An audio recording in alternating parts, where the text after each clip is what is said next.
Good morning, students. Today we are going to see exercise 4.2 sixth question. If a triangle and a parallelogram lie on the same base and between these same parallels, then prove that the area of the triangle is equal to the half of the area of the parallelogram. Okay, this is the question. You can see the figure here. Let me explain the question first. It is given that triangle and a parallelogram lie on the same base. See, this is your triangle, okay, which is AEB is your triangle, and then ABCD is a parallelogram. Okay, as I am showing you, ABCD is also a parallelogram, which we can see here. ABCD is a parallelogram, and the same base he has given. So this is your base. Okay, by using the same base, you are going to form one triangle.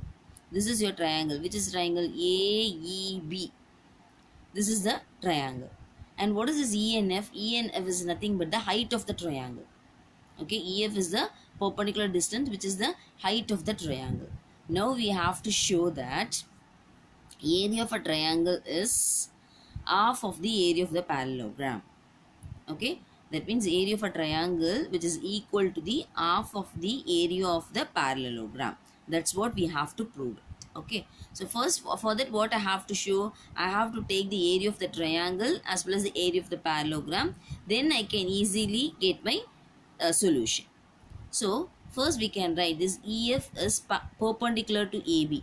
EF is the height which is perpendicular to AB. Area of the parallelogram. I have written here the shape, but you write the full form area of a parallelogram. The formula for the area of the parallelogram is base into height. Okay, what is your base? AB is your base. What is your height? EF is your height. So write AB into EF. This is your equation 1. And the second one is area of a triangle. Area of a triangle, we know the formula is half BH. Half into base into height. Here also the base is what? AB is your base. Height is same like EF. So you are writing that half into AB into EF.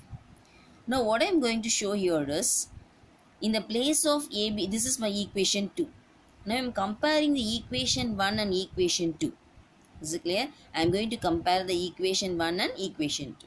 So in the place of AB and EF, because AB into EF is nothing but area of a parallelogram.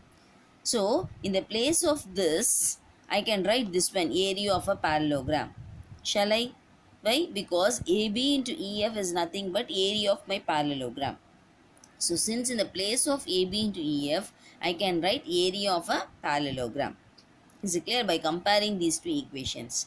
So half into area of a parallelogram, I got it, which is equal to what? Area of the triangle. Apo, area of the triangle is nothing but half of the parallelogram.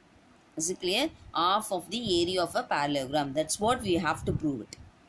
We want to show that the area of the parallelogram, which is half of the area of the parallelogram, will be equal to the area of the triangle. Okay, that is the proof for this question. That's we have proved.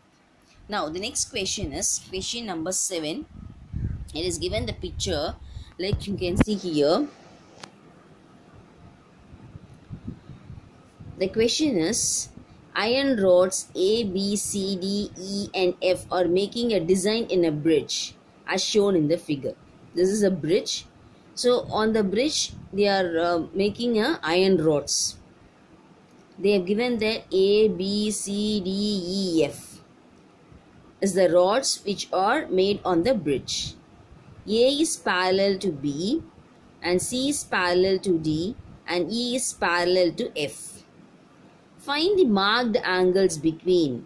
What are the angles? They have asked, that we are going to prove it. Now you see this figure, this is a parallelogram, right? So in this it is given that A is parallel to B, which is A here, this is A. This is parallel to B. A is parallel to B, so therefore this is A and this is your B. So you can see that A and B both are parallel. By seeing this picture, you can understand that A and B are the parallel, because this is your A and this is your B. So A and B are parallel.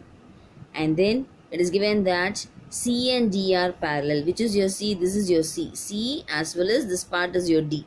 So both C and D are parallel. and then E and F, which is your E. E, we can see here that E is this part, E, and F. So both E and F are the parallel. Yes, absolutely it is parallel, because this is E and this is F. So these both are parallel. Now we have to find some angles, like the angles between B and C. Which is B and C? This is your B, right? And this is your C. So the angle between B and C is this one. An angle between D and E is this one, which I marked you, D and E, because this is the D and this is E. So D and E. And then D and F, this angle. And then C and F, and then this angle. So we have to find all the 4 angles. Shall we? Okay. So for this,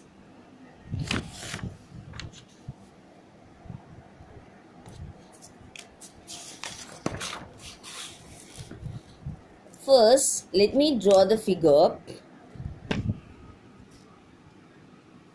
This is the figure which we are seeing from the textbook. Okay. Now, I have drawn the parallelogram and I have shown that A, this is my A, B, C, D, E and F. Okay. Now, the question is, they have given some angles on their own. They have given here the angle is 75 degree and here the angle is 30 degree. They have given only those values only to us. Now they are asking us to find the angle between B and C. Angle between B and C. Which is our B? It is, we have known that already. This is your B. Okay. And this is your C. Now between the angle B and C, that means we are going to find out what is this angle. The angle between B and C is this part.